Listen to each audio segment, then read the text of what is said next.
부활의 아침 예배하는 우리들에게 주님께서 은혜와 평강 내려주시기 바랍니다. 오늘은 요한복음 4장 3절에서 14절 물을 좀 달라라는 제목으로 하나님 말씀 전하겠습니다.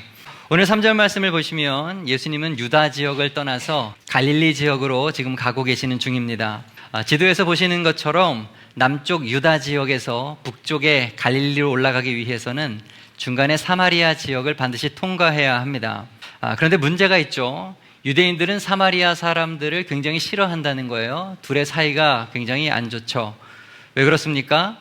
아수르라고 하는 제국이 북이스라엘을 멸망시키면서 강제 이주 정책을 폈기 때문입니다. 북이스라엘 사람들을 아수르 내에 다른 지역으로 강제 이주시켜서 분산 수용을 했던 것입니다.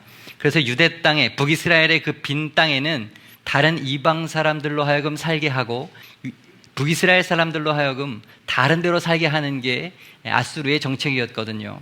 그래서 어떤 일이 일어났겠습니까? 이러한 과정 속에서 남겨진 북이스라엘 사람들과 이방인들이 함께 결혼하는 일이 생겨났고 거기에서 혼혈인이 일어나게 된 것입니다.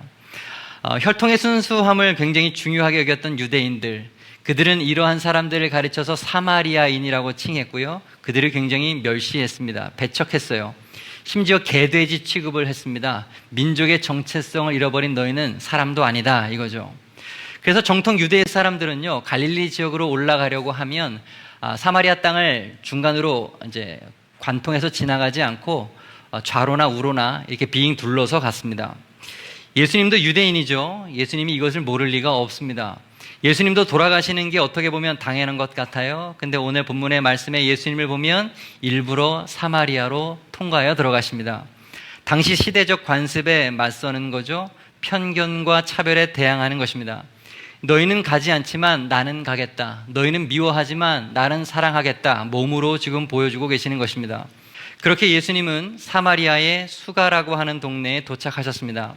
제자들은 음식을 구하기 위해서 마을로 들여보내셨고 혼자 야곱의 우물가에 앉으셨어요. 그때는 유대인들의 시간으로 6시였습니다. 우리 시간으로 환산하면 낮 12시, 정오가 됩니다. 하루 가운데 가장 뜨거울 때죠. 사실 이 시간은 너무 더운 시간이어서 사람들이 밖을 다니지 않을 때입니다. 여자들이 우물에 물을 기르러 오는 시간도 일반적으로 이른 아침과 저녁이지 낮에는 절대로 움직이지 않아요. 그런데 예수님께서는 이 시간에, 이 뜨거운 때에 물 깃는 그릇 하나 없으시면서 우물가에 혼자 앉아 계십니다. 주님의 행동 하나하나가 다 이해가 되지 않아요. 사마리아 지역을 굳이 통과해서 지나가시는 것도 이해가 되지 않고 한낮에 이 뜨거운 시간에 우물가에 혼자 앉아 계시는 것도 이상합니다. 주님께서 왜 이런 행동을 하시는 것일까요? 7절 말씀을 보면 그 이유가 나오죠. 사마리아 여자 한 사람이 물을 기르러 왔음에 예수께서 물을 좀 달라 하시니, 사마리아 여자가 물동이를 들고 우물로 왔어요. 그렇습니다. 예수님은 이 여자를 만나기 위해서 이곳에 오신 것입니다. 하나님의 아들이신 예수님께서 초라한 이 여자를 선택하시고 만나주시기 위하여 굳이 이곳으로 지금 오신 것입니다. 예수님은 이 여자에 대해서 이미 모든 것을 다 알고 계신 상황이었어요. 지금까지 그녀의 기구한 삶도 알고 계시고 그 여자의 마음속에 있는 깊은 상처도 알고 계십니다. 사람들의 눈을 피해서 이 뜨거운 때 혼자 물 기르러 온 것도 아시고 마침 그 시간을 맞춰서 서둘러 오신 것이고 우물가에 앉아서 기다리셨던 것입니다. 놀란 것은 여자였을 것입니다. 아무도 없을 줄 알았는데 웬 남자가 우물가에 앉아 있어요? 슬쩍 보니 마을 사람은 아니고 유다 남자처럼 보입니다. 자신을 알아보지 못할 테니까 한편으로는 다행이라고 생각을 했겠죠. 그러면서 또 한편으로 유대인 남자니까 불편한 마음도 있었을 것입니다. 여자는 그냥 빨리 물이나 깃고 가려는 마음을 가졌을 거예요. 근데 갑자기 그 남자가 말을 겁니다. 7절, 물을 좀 달라. 이렇게 두 사람의 대화가 시작이 됩니다. 예수님의 목마름으로 시작됐던 대화는 자연스럽게 여인의 목마름으로 이어집니다. 예수님의 목마름은 단순히 육적인 목마름이었지만 여인의 목마름은 영적인 목마름, 영혼의 목마름이었죠. 대화 가운데 예수님은 그 여인의 인생의 문제를 해결해 줄 답을 이야기합니다. 오늘 함께 읽었던 마지막 2절이죠. 이 물을 마시는 자마다 다시 목마르려니와 내가 주는 물을 마시는 자는 영원히 목마르지 아니하리니 내가 주는 물은 그 속에서 영생하도록 솟아나는 샘물이 되리라. 저는 오늘 아침에 신앙생활에 있어서 가장 중요한 주제 가운데 한 가지를 여러분과 함께 다루려고 합니다. 그것은 갈망입니다. 갈망. 본문에서 계속 언급되는 목마름, 이것이 바로 갈증이죠. 갈망이라고 할 수가 있겠습니다. 오늘 본문에서 목마른 사람이 누구입니까? 예수님이 아니라 이 여자죠. 이 사마리아 여인에게 갈망이 있었습니다. 그녀의 갈망은 굉장히 복합적인 것이었어요. 첫째로는 육체적인 갈망이 있었습니다. 지금 우물에 물을 기르러 온 것도 목을 축이기 위해서 온 것이죠. 사람은 물을 마시지 않으면 죽습니다. 여자에게는 육적인 갈망이 있었던 거예요.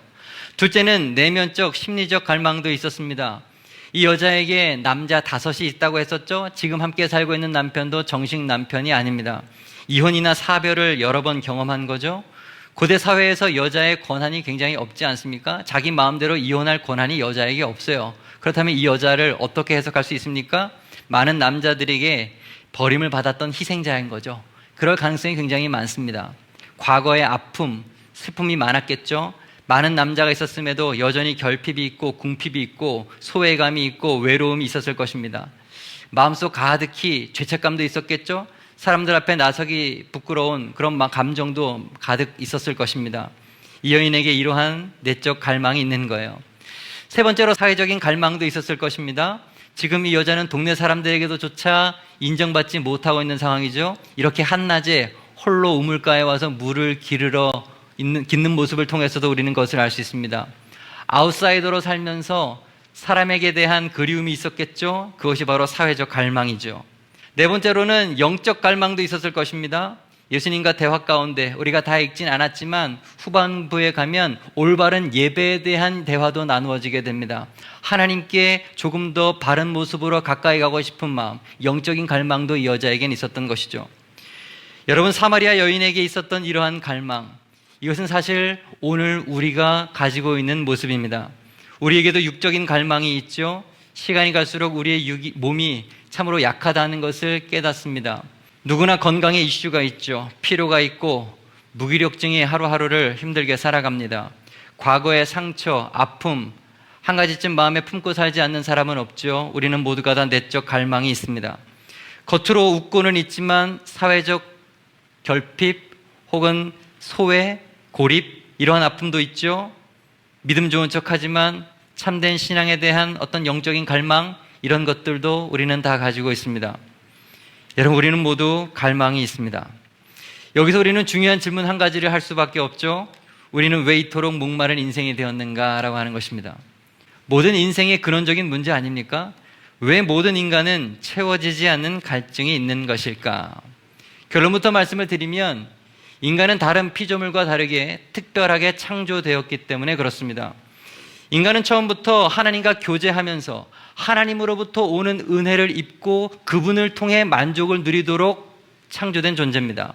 창세기 1장 27절, 하나님이 자기 형상 곧 하나님의 형상대로 사람을 창조하시되, 사람은 그냥 만들어진 것이 아닙니다. 하나님을 닮도록 만들어진 거예요. 창세기 2장 7절, 여호와 하나님이 땅의 흙으로 사람을 지으시고 생기를 그 코에 불어넣으시니 사람이 생명이 된지라. 생명을 가지고 있는 존재, 영혼을 가지고 있는 존재는 이 세상에 사람밖에 없어요. 사람은 하나님의 형상대로 영혼을 가지고 있는 영적 존재입니다. 전도서 3장 11절, 하나님이 모든 것을 지으시되 때를 따라 아름답게 하셨고 또 사람들에게는 영원을 사모하는 마음을 주셨느니라.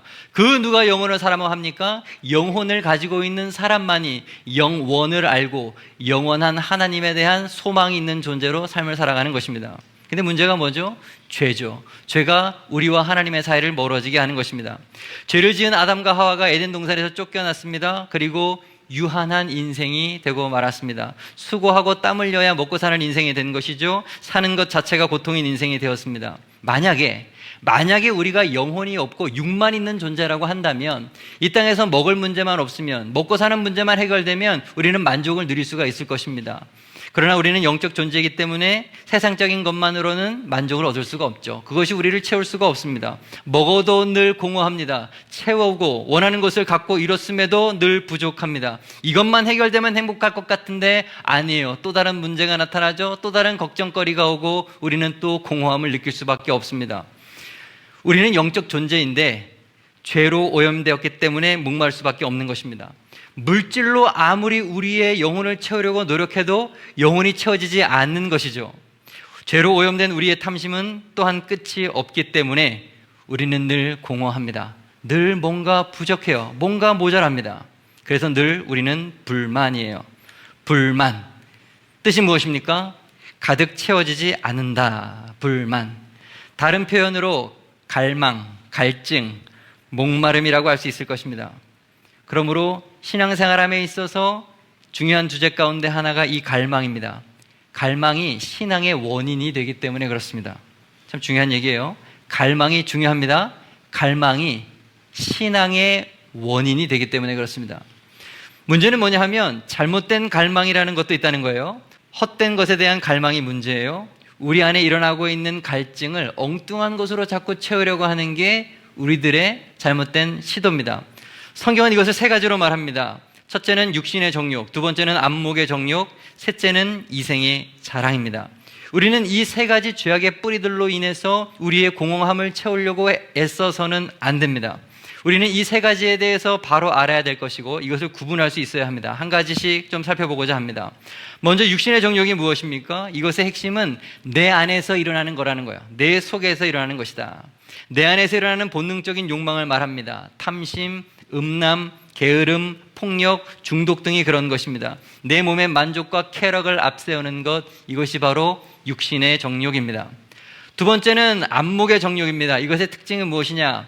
밖에서 들어오는 외부 자극에 반응하는 나의 욕망을 말하는 것입니다. 대표적으로 TV 광고가 있을 수 있겠죠. TV가 우리의 안목의 정욕을 자꾸 자극을 합니다. 눈에 보이는 것을 반드시 가지라고 말을 하죠. 네가 그것을 먹어야 된다고 말을 합니다. 내가 가지지 못한 것을 저 사람이 가진 것으로 인하여서 내 마음속에 부러움을 자꾸 일어나게 합니다. 소유 중심의 탐욕, 그것이 바로 안목의 정욕인 것이죠. 여러분 구분할 수 있기를 바랍니다. 육신의 정욕은 내 안에서 일어나는 쾌락의 탐심을 말하는 것이고, 안목의 정욕이라고 하는 것은 외부에 있는 것이 들어오는 것입니다. 그래서 소유의 탐욕으로 나를 이끄는 것을 말해요. 세 번째는 이생의 자랑입니다. 내가 가진 것, 내가 성취한 것, 이것을 가지고 내 자신을 드러내고 싶어 하는 마음, 이것을 바로 이생의 자랑이라고 합니다. 예를 들어보죠. 재산을 자랑하는 것입니다. 학벌, 권력, 업적을 자랑하는 것입니다. 내가 이만큼 이뤘다는 거죠. 이것이 바로 이생의 자랑입니다. 창세기 3장 6절이 정확하게 이것을 또 우리들에게 보여줍니다. 먹음직도 하고 보암직도 하고 지혜롭게 할 만큼 탐스럽기도 한 나무인지라. 먹음직도 하고, 이것을 먹으면 내 몸이 즐겁겠구나, 육신의 정욕을 말하는 것이죠. 보암직도 하고, 눈으로 보기 좋았기 때문에 탐이 나는 것이죠. 많은 경우에 죄는 이렇게 눈으로 틈타서 우리 안에 들어오고 우리들의 마음을 뒤흔드는 것입니다. 다윗이 밧세바를 범한 이유가 무엇입니까? 눈으로 보았기 때문이죠. 이것이 안목의 적용입니다. 세 번째, 지혜롭게 할 만큼 탐스럽기도 하다. 자신을 높이고 싶다고 하는 교만이 작동하는 거죠. 그죠? 너희가 하나님같이 될 것이다 라고 하는 마귀의 그 뱀의 유혹에 사람들이 지금 넘어가고 만 것입니다. 많은 성도들이 이렇게 세 가지의 죄악의 뿌리에 걸려 넘어집니다. 이것으로 자신을 채우려고 합니다. 잘 들으십시오. 신앙생활 잘 하고 있다가 어느 날 갑자기 내가 세상 사람들보다 뒤처지고 있다고 하는 생각이 들 때가 있습니다. 나는 왜 이렇게 살고 있지? 지금 내가 하나님을 믿고 있는 것이 바르게 살고 있는 것인데 한순간 헷가닥하는 거예요. 당분간 내가 교회를 끊어야 되겠다. 돈 좀 벌어야 되겠다. 세상 사람들이랑 좀 어울리면서 살아야 되겠다. 믿음을 조금 소홀히 해도 되겠지. 여러분, 이거 아무것도 아닌 것 같지만 이것이 성도가 신앙을 잃어버리는 주된 패턴입니다. 내가 지금 믿고 있는 게 너무 과한가? 잠깐 좀 멈춰볼까? 다른 것에 눈을 돌려야 되는가? 이것이 죄를 짓는 시작이에요. 우리 안에 이러한 현상이 일어나고 있는지 우리는 언제나 우리의 영혼을 가만히 잘 점검해야 합니다. 모든 사람은 다 부패한 본성을 가지고 있죠. 부패한 본성이라고 하는 것이 우리 안에서 무슨 일을 합니까? 바른 것을 갈망하지 못하게 하는 거예요. 우리 외부에 있는 마귀는 그럼 무엇을 합니까? 하나님이 주신 것들로 만족하지 못하게 하고 무언가 부족한 것이 있다고 자꾸 우리 귀에다가 속삭이는 것입니다. 아직 부족해. 이것이 너에게 필요한 거야. 더 채워야 돼. 더 가져야 돼. 더 해. 더. 여러분, 이것이 마귀가 우리에게 하는 말이에요. 그래서 마귀는 우리의 시야를 좁게 만드는 거죠. 무언가 한 가지에 집착하게 만들고 중독되게 합니다. 다른 것을 보지 못하게 하는 것이죠. 편협한 눈을 갖게 하고 나만 알게 됩니다. 나의 욕망에 집중하는 인생을 살게 하는 것이죠. 여러분, 인간의 탐심은 그렇게 끝이 없어지는 것입니다. 내 탐심의 끝이 없음에 세상적인 것으로 그것을 채우려고 하니 그것이 채워집니까? 점점 더 공허함만 느껴질 뿐이죠.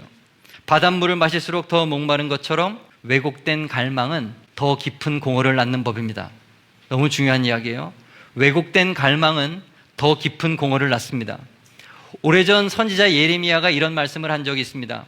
내 백성이 두 가지 악을 행하였나니 곧 그들이 생수의 근원이 되는 나를 버린 것과 스스로 웅덩이를 판 것인데 그것은 그 물을 가두지 못할 터진 웅덩이들이니라. 하나님이 생수의 근원이신데 너희는 스스로 웅덩이를 파고 있구나. 그것은 곧 터진 웅덩이다. 그것이 너희의 목을 축이게 하지 못한다. 점점 더 목마를 뿐이라는 것을 말하고 있는 거죠. 이사야 선지자도 비슷한 말을 한 적이 있습니다. 너희가 어찌하여 양식이 아닌 것을 위하여 은을 달아주며 배부르게 하지 못할 것을 위하여 수고하느냐. 내게 듣고 들을지어다. 그리하면 너희가 좋은 것을 먹을 것이며 너희 자신들이 기름진 것으로 즐거움을 얻으리라. 내게 나오면 좋은 것을 얻고 즐거움을 얻을 텐데 너희는 먹지 못할 것을 위해서 지금 값을 지불하고 있고 수고하고 있다고 하나님이 책망하고 계시는 거죠. 여러분, 우리는 우리의 갈망이 늘 어디를 향하고 있는가를 가만히 주목해 봐야 돼요. 나의 갈망은 지금 예수님을 향하고 있는가, 아니면 썩어질 헛된 세상의 것을 향하고 있는가요? 여러분, 우리에게는 다른 것이 필요한 것이 아닙니다. 오직 한 분이 필요합니다. 그분은 예수 그리스도이십니다. 예수님만이 우리의 영혼을 채울 수 있다는 사실을 잊지 않기를 바랍니다.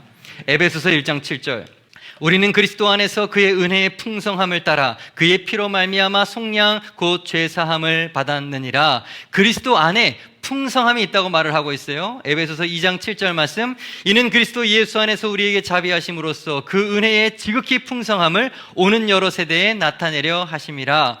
사도 바울은 그리스도 안에 풍성함이 있다고 우리들에게 말하고 있는 것입니다. 세상적인 것은 추구할수록 공허하죠. 가질수록 더 갈증이 일어납니다. 그러나 그리스도는 우리가 한번 그분을 만나기만 하면 우리의 그 공허한 심령을 가득 채운다는 것입니다. 풍성함을 누릴 수 있다고 이야기하는 것이죠. 요한복음 5장 11절 말씀, 내가 이것을 너희에게 이름은 내 기쁨이 너희 안에 있어 너희 기쁨을 어떻게 충만하게 하려 함이라. 여러분, 예수님만이 우리를 충만하게 하신다는 것을 잊지 마시기를 바랍니다. 그래서 예수님을 만나면 불만의 인생이 충만의 인생이 되는 거예요. 너무 멋있는 말 아니에요? 예수님을 만나면 불만의 인생이 충만의 인생이 된다. 예수님은 우리가 아는 것보다 더 풍성하신 분이시고 더 충만하신 분이십니다. 문제는 무엇입니까? 우리가 그분을 갈망하지 않는다는 거예요. 자꾸 그분을 갈망하지 않아요. 신앙생활 하면서 그리스도에 대한 갈망이 없다? 여러분, 성도에게 이보다 더 큰 심각한 문제는 없습니다. 배가 고픈 사람이 밥을 참는 거죠. 목이 마른 사람이 물을 찾는 것입니다. 배움에 대한 갈망과 열정이 있는 학생이 수업 시간에 뚫어져라 선생님을 쳐다보는 것이고, 그런 학생이 공부를 잘하는 것은 당연한 것이죠. 믿음도 마찬가지입니다. 영적 갈망이 있는 자가 믿음이 빨리 자랍니다. 저는 우리 교회도 그런 분이 있다는 것을 알고 있습니다. 지금 이것으로 부족하거든요. 목이 마르거든요. 그러니까 예수님 붙들고 늘어지는 것입니다. 항상 기도의 자리를 찾는 것입니다. 예배마다 눈에 불을 켜고 은혜를 사모합니다. 부르짖습니다. 여러분, 그것이 갈망인 거예요. 설교를 하다 보면 앉아 계신 분들 가운데 좋은 의미에서 무서운 분들이 계십니다. 간절함과 사모함이 그들 속에 있는 갈망이 눈에 보이기 때문입니다. 그런데 갈망이 없는 성도가 있죠. 사모함이 없는 곳에서 한 번이라도 말씀을 전할 그런 초대를 받으면서 가보면 너무너무 힘이 들어요. 입이 꼬이고 설교가 안 나옵니다. 벽에다 대고 말하는 것 같아요. 말씀이 막 튕겨져 나와요. 영혼에 대한, 말씀에 대한 갈망이 없기 때문에, 갈증이 없기 때문에, 사모함이 없기 때문에 말씀이 심겨지지 않습니다. 눈에 보여요, 그게. 그리스도에 대한 영적 갈증이 있는 여러분 되기를 바랍니다. 참된 갈증이 은혜의 시작입니다. 예수 그리스도에 대한 바른 갈증을 가지십시오. 이것이 우리 안에 구원의 역사가 시작이 되는 시작점이 되는 거예요. 생수이신 예수님을 마시는 여러분이 되기를 바랍니다. 예수님의 참맛을 알게 되면 다른 것은 맛이 없어지는 것이죠. 진짜를 경험하게 되면 다른 것은 시시해지는 법입니다. 내가 왜 자꾸 세상 유혹에 흔들리고 넘어질까요? 근본적인 이유, 진짜 그리스도를 아직 맛보지 못했기 때문에 그럴 수가 있어요. 지난주에 이어서 오늘도 저는 여러분에게 거듭남과 구원의 확신에 대한 도전을 주고 있는 것입니다. 여러분은 구원을 얻은 하나님의 자녀가 정말 맞습니까? 무엇을 갈망하십니까? 무엇이 여러분에게 기쁨입니까? 예수 그리스도께서 주시는 기쁨과 세상이 주는 기쁨이 별로 차이가 없다? 만약에 그렇다면 우리는 우리의 믿음을 다시 한번 생각해 봐야 되는 거예요. 세상이 주는 기쁨과 예수님이 주는 기쁨이 차이가 없으니까 조그만 바람과 조그만 유혹이 흔들려도 우리는 자꾸 흔들리는 거예요. 그 유혹을 이겨낼 수가 없는 것입니다. 육신의 정욕, 안목의 정욕, 이생의 자랑, 그것으로 자꾸 나를 채울 수 있다고 착각을 하는 것이죠. 영적 외도를 저지르는 것입니다. 오늘 본문의 사마리아의 여인, 남편이 5 있었지만 그 누구도 그 여자의 갈망을 채울 수가 없었어요. 세상적인 것으로는 이 여자를 채울 수가 없었다는 말입니다. 근데 이 여자가 이후에 어떻게 됩니까? 예수님을 만나자마자 그 모든 갈증이 한순간에 다 사라져 버렸습니다. 할렐루야. 더 이상 목마르지 않은 인생이 된 거예요. 28절을 보시죠. 여자가 물동이를 버려두고 동네로 들어갔다. 여러분, 이 구절을 그냥 쓴 것이 아니에요. 물동이를 버렸다. 굉장히 상징적인 표현이 아닙니까? 물은 더 이상 이 여자에게 필요하지 않은 것이죠. 물 없어도 자신의 갈증이 해갈이 된 거죠. 삭개오도 마찬가지 아닙니까? 단 한 번의 예수님과의 만남이 그의 인생을 완전히 역전시켰잖아요. 일평생 돈만 모으면서 살아갔던 인생이, 돈을 갈망하던 인생이 주님으로 채워지니까 움켜졌던 것들을 이제는 나누게 되는 것입니다. 나 이제 돈 없어도 된다는 것이죠. 갈증이 사라져버렸기 때문에 나눌 수가 있고 베풀 수가 있고 내 것을 누군가에게 전해줄 수가 있는 거예요. 사도 바울도 마찬가지 아닙니까? 그는 본래 자신의 종교적 만족을 위해서 살던 사람 아닙니까? 엄격하게 율법을 지키면서 예수 믿는 사람 죽이려고 달려가던 그런 인생. 그런데 그러던 그가 예수님 만나자마자 모든 갈증이 해소가 되죠. 예수님이 그토록 기다렸던 그리스도가 맞는 거예요. 예수님께서 빛이었던 것입니다. 그분으로 바울은 충만하게 된 거죠. 그래서 그는 지금까지 가지고 있었던 자신의 모든 자랑거리를 다 배설물로 여기게 됩니다. 오직 예수님만 붙잡게 되고 예수님만 일평생 전하는 인생이 되는 것이죠. 여러분 보세요. 사마리아 여인은 남편으로 만족을 얻으려고 그랬어요. 삭개오는요, 돈으로 만족을 얻으려고 그랬고, 바울은 자기 종교의 열심으로 만족을 얻으려고 했어요. 하지만 결국 그들은 얻지 못했습니다. 모두가 다 목이 말랐다는 게 공통점이죠. 그러나 어떻게든 자기를 채우려고 했지만 그 어떤 것도 그들을 채워줄 수가 없었어요. 그런데 이들의 또 다른 공통점이 무엇입니까? 예수 그리스도를 만난 후에는 그들의 그 모든 갈증이 다 사라졌다는 거예요. 완전히 해결을 받았다는 것입니다. 사마리아 여인, 사람에게 중독된 사람이었습니다. 삭개오, 돈에 중독된 자였습니다. 바울, 자신의 신념이 종교가 된 종교 중독자였습니다. 하지만 이들은 모두 예수님을 만나서 완벽한 치유를 경험하게 됐던 것이죠. 오직 주님만 우리의 갈망을 채우시는 것입니다. 여러분, 밤에 활락가를 보신 적이 있을 것입니다. 그곳은 밤만 되면 휘황찬란한 네온사인으로 가득하죠. 빨간색, 파란색, 초랑빛 간판들 반짝거리면서 사람들의 시선을 막 사로잡습니다. 사람들은 그 불빛 아래로 몰려들죠. 웃고 떠들면서 잠시 현실을 벗어나는 것처럼 착각합니다. 음악 소리, 술잔 부딪히는 소리, 유혹의 목소리, 골목은 마치 천국인 듯이 착각하게 만듭니다. 그러나 여러분, 아침이 되고 태양이 떠오르면 어떻게 됩니까? 밤의 화려함은 흔적도 없이 사라지는 것입니다. 네온사인의 불이 꺼지고 남는 것은 술 냄새, 담배꽁초, 찢어진 전단지, 버려진 음식물 쓰레기밖에 없는 거죠. 밤에는 그토록 반짝였던 거리가 아침에는 지저분해지고 그토록 초라하게 보일 수가 없죠. 화려함에 취해 있던 사람들도 다 사라져버리고 남는 것은 허무와 피곤밖에 없는 것이죠. 여러분, 태양이 뜨면 네온사인의 빛은 죽는 것입니다. 태양이 뜨면 그 어떠한 화려한 불빛도 다 아무것도 아닌 것이 됩니다. 참빛, 예수 그리스도만이 모든 것을 허무하게 만듭니다. 자꾸 네온사인의 빛에 혹해서 그 빛을 따라가지 않기를 바랍니다. 더 좋은 빛, 더 밝은 빛, 참빛이 있습니다. 그리스도를 더 깊이 알아가는 믿음이 성숙한 새생명 베다니아 성도 되기를 바랍니다. 얕은 물가의 신앙생활을 이제는 좀 청산하시기를 바랍니다. 깊이 들어가세요. 다시 한번 말씀드립니다. 여기까지 내 믿음이 됐다 안주하지 마시고 더 깊이 들어가세요. 형식적인 신앙, 사람에게 보여주는 신앙 말고, 말만 하는 신앙, 미지근한 신앙 말고 깊은 데로 들어가서 그물을 내려서 사람 낚는 어부가 될 수 있는 여러분 되기를 간절히 축복합니다. 오늘 말씀 정리하겠습니다. 물을 좀 달라. 첫째, 우리는 모두 갈망이 있죠. 두 번째, 그런데 왜곡된 갈망은 더 깊은 공허를 낳죠. 세 번째, 그리스도에 대한 갈망, 참된 갈망이 은혜의 시작입니다. 네 번째, 오직 주님만이 우리의 갈망을 채우십니다. 헛된 갈망 버리고 주님 말을 쫓는 새생명 배단의 모든 성도 되기를 간절히 바랍니다. 기도하겠습니다.